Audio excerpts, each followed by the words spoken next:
નિમેશ રાજેન્દ્રભાઈ કોટક.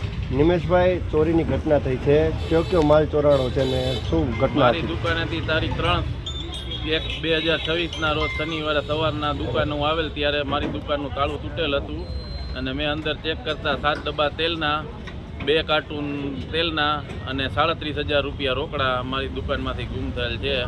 અને એ જ રીતે આગળ ખજૂરની દુકાન જલારામ ટ્રેડર્સમાંથી સોમવારે સવારના 10,000 રૂપિયા રોકડા અને 10-12 કાર્ટૂન ખજૂરના લઈ ગયેલ છે. કોઈના ઉપર શંકા ખરી?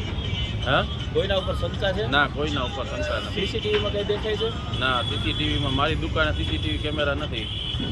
પોલીસમાં ફરિયાદ કરી છે? પોલીસમાં ફરિયાદ કરેલ છે મેં. તેલના ડબ્બાને ખજૂર શું કરવા એવું? એની ચોરી શું કરવા એમ? ચોરી આગલા દિવસે ચોરી રેકી કરીને લઈ ગઈ ગયા છે, રિક્ષા લઈને જ આવ્યા છે. કેમ કે 7 ડબ્બા તેલના ને એમને ઉપડે નહીં, કેમ કે રિક્ષામાં જ ભરીને લઈ ગયા હોય. ઓકે.